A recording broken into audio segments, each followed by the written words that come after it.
ഞാൻ ചില സമയത്തില്ലേ കടയിൽ ചിക്കൻ പുരട്ട് ഉണ്ടാക്കട്ടെ. അപ്പോൾ ചിക്കൻ പുരട്ട് ഉണ്ടാക്കുന്ന സമയത്ത് ചിക്കൻ റോസ്റ്റോ ചിക്കൻ കറിയോ ഒന്നും ഉണ്ടാക്കൂല, ഇത് മാത്രം ഉണ്ടാക്കുള്ളൂ കേട്ടോ. ചിക്കൻ വെച്ചിട്ട് ഏതെങ്കിലും ഒന്നും മതിയല്ലോ എന്ന് ഓർത്തിട്ട് അങ്ങനെ ചെയ്യണത് കേട്ടോ. അപ്പോൾ ഈ ഒരു ചിക്കൻ പുരട്ടില്ലേ കുഞ്ഞു കുഞ്ഞു പീസാണ്, അതുകൊണ്ടിട്ട് തന്നെ പിറക്കി പിറക്കി കഴിക്കുക. അതേപോലെ തന്നെ നമ്മൾ അതായത് ഞാൻ കണ്ടുപിടിച്ച മസാലയിലാണ് ഈ ഒരു ചിക്കൻ പുരട്ട് ഉണ്ടാക്കിയിരിക്കുന്നത്. അടിപൊളി ടേസ്റ്റാണ് കേട്ടോ. അപ്പോൾ ഇത് ഉണ്ടാക്കാൻ നോക്കിയാലോ അല്ലേ. ഇതാ ചിക്കനൊക്കെ കഴുകി വൃത്തിയാക്കി എടുത്തിട്ടുണ്ട്. അപ്പോൾ ചിക്കനൊക്കെ മേടിക്കുമ്പോൾ ബീഫ് കട്ടിങ് എന്നും പറഞ്ഞ് മേടിച്ചോട്ടോ. അപ്പോൾ അവർ കുഞ്ഞു കുഞ്ഞു പീസായിട്ട് മുറിച്ച് തരുന്നതായിരിക്കും. ഇനി അത് അവിടെ ഇരിക്കട്ടെ. നമുക്കിത് ഒരു 8 സവാള എടുത്തിട്ടുണ്ട്. അത് ചെറിയ സവാളയാണ് കേട്ടോ. അപ്പോൾ അതുകൊണ്ടിട്ടാണ് 8 എടുത്തത്. അതവിടെ ഇരിക്കട്ടെ. ഇനി നമുക്കൊരു മസാല തയ്യാറാക്കാൻ വേണ്ടി 2 ടേബിൾ സ്പൂണ് പച്ചമല്ലിയും പിന്നെ ഒരു 10-20ഓളം വറ്റൽമുളക് ഇട്ട് കൊടുത്തിട്ടുണ്ട്. ഇതാ ഒരു ചിരിക്കോളം നല്ല ജീരകവും അതേപോലെ ബേ ലീഫും കറുകപ്പട്ടയും പിന്നെ എന്താണ് 2 ഏലക്കായ, എന്താ 1 ടേബിൾ സ്പൂണ് പെരിഞ്ചീരകവും ഇട്ട് കൊടുത്തിട്ടുണ്ട്. കുറച്ച് കറിവേപ്പിലയും ചേർത്ത് കൊടുത്തിട്ടുണ്ട്. ഇനി ഇത് നമ്മൾ കരിയാതെ ലോ ഫ്ലെയിമിലിട്ടിട്ട് വേണം വറുത്തെടുക്കാനായിട്ട്. മുഴുവൻ കുരുമുളകും പിന്നെ കാശ്മീരി മുളകും ഉണ്ടെങ്കിൽ ഈ ഒരു ടൈമിലിട്ടിട്ട് നമുക്കെല്ലാം കൂടി വറുത്തെടുക്കാം. പക്ഷേ എൻ്റെ കയ്യിൽ ഇത് രണ്ടുമില്ലാടോ. അപ്പോൾ പിന്നെ എന്ത് ചെയ്യും, നമ്മൾ പൊടികൾ ചേർക്കും. അപ്പോൾ അത് വറുത്ത് കോരി മാറ്റി വെച്ചിട്ടുണ്ട്. ഇനി ആ ഉരുളിലേക്ക് കുറച്ച് വെളിച്ചെണ്ണ വെച്ചിട്ടുണ്ട്. അരിഞ്ഞ് വെച്ചേക്കണ സവാള ഇട്ട് കൊടുത്ത് പിന്നെ ഇച്ചിരിക്കോളം ഉപ്പും കൂടി ഇട്ട് കൊടുത്തിട്ടുണ്ട്. എന്നിട്ട് ഇത് ഇതേപോലെ ഒന്ന് വഴണ്ടി വന്നപ്പോഴേക്കും ഇതിലൊരു 2 വലിയ തക്കാളി അരിഞ്ഞതും കൂടി ഇട്ട് കൊടുത്തിട്ടുണ്ട്. പിന്നെ അതേപോലെ ഇതിലേക്ക് 2 ടേബിൾ സ്പൂണ് ഇഞ്ചി വെളുത്തുള്ളി പേസ്റ്റ് പുറകെ വരും കേട്ടോ. ഒരു 5-6 പച്ചമുളകും ഇഞ്ചി വെളുത്തുള്ളി പേസ്റ്റ് ഇട്ട് കൊടുത്തിട്ടുണ്ട്.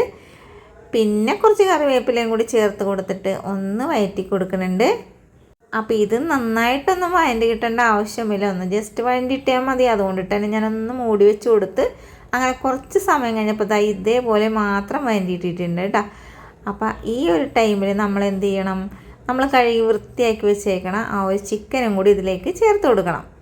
അങ്ങനെ ചിക്കനൊക്കെ ഇട്ടതിന് ശേഷം നന്നായിട്ട് ഇളക്കി കൂട്ടി അങ്ങോട്ട് എടുത്തിട്ടുണ്ട്. ഇനി ഇതിൽ വെള്ളമൊന്നും ചേർത്ത് കൊടുക്കേണ്ട ആവശ്യമില്ല കേട്ടോ. ചിക്കനിൽ നിന്നൊക്കെ നന്നായിട്ട് വെള്ളം ഇറങ്ങി വരുമല്ലോ. അപ്പം നമുക്കിതൊന്ന് വേവിച്ചെടുക്കാം. ഞാൻ ഈ സവാളയും തക്കാളിയും നന്നായിട്ട് വഴണ്ടി വരണ്ടെന്ന് പറയണത് എന്താണെന്നറിയാമോ, ഇത് ഇനി ചിക്കനിലേക്ക് ഇടുന്ന് നന്നായിട്ട് വെന്ത് വഴണ്ടി കിട്ടിക്കോളും. അതുകൊണ്ടിട്ടാണ് അങ്ങനെ കുറച്ച് സമയം കഴിഞ്ഞപ്പോഴേക്കും നമ്മുടെ ചിക്കൻ വെന്തിട്ടിട്ടാണ്. കാരണം ഒന്നാമത്തെ കുഞ്ഞു കുഞ്ഞു പീസാണല്ലോ, അതുകൊണ്ടിട്ട് തന്നെ പെട്ടെന്ന് ചിക്കൻ വെന്ത് കിട്ടിയിട്ടുള്ളൂ കേട്ടോ.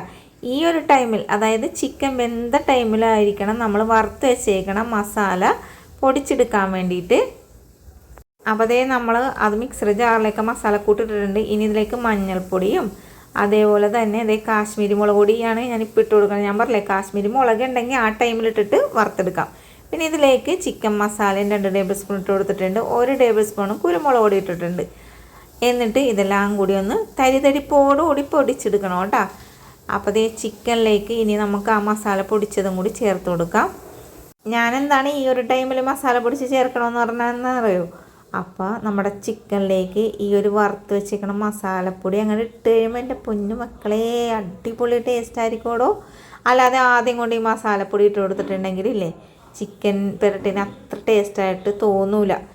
ഇങ്ങനെ ചെയ്ത് നോക്കിക്കോട്ടോ. നല്ല രസമുള്ള മസാലയുമാണ്, അതേപോലെ നല്ല ടേസ്റ്റുള്ള ചിക്കൻ പുരട്ടാണ്. അങ്ങനെ കുറച്ച് സമയം ഞാൻ ഇത് മൂടി തുറന്ന് വെച്ച് കൊടുത്ത്, കാരണം ഒന്നും കൂടി ഒന്ന് വരണ്ട് കിട്ടണമല്ലോ എന്ന് ഓർത്തിട്ട്. എന്നിട്ട് ഞാൻ എന്ത് ചെയ്തെന്നറിയാമോ, ഇതിലേക്ക് കുറച്ച് പച്ച വെളിച്ചെണ്ണയും ഒഴിച്ചു കൊടുത്ത് അതേപോലെ തന്നെ കുറച്ച് കറിവേപ്പിലയും കൂടി ചേർത്ത് കൊടുത്ത്. അപ്പം അതേ എൻ്റെ പൊന്നോ, ഇതുണ്ടാക്കുമ്പോൾ തന്നെ നമ്മുടെ അടുക്കളയിൽ അടിപൊളി മണോട്ട ഈ മസാലയുടെ. അങ്ങനെ അതേ നമ്മുടെ ചിക്കൻ പുരട്ടി ഇവിടെ റെഡി ആയിട്ടുണ്ട്. ഈ ഒരു വീഡിയോ ഇഷ്ടപ്പെട്ടാൽ കൂട്ടുകാരെ നിങ്ങൾ ഉണ്ടാക്കിക്കോ, അടിപൊളി ടേസ്റ്റാണ്. അതേപോലെ തന്നെ ചാനൽ സപ്പോർട്ട് ചെയ്യാനും ലൈക്ക് ചെയ്യാനും നിങ്ങളുടെ ഫാമിലിക്കും ഫ്രണ്ട്സിനൊക്കെ ഒന്ന് ഷെയർ ചെയ്യാനും മറക്കരുത്. വീഡിയോ എത്ര നേരം കണ്ടതിന് താങ്ക് യു.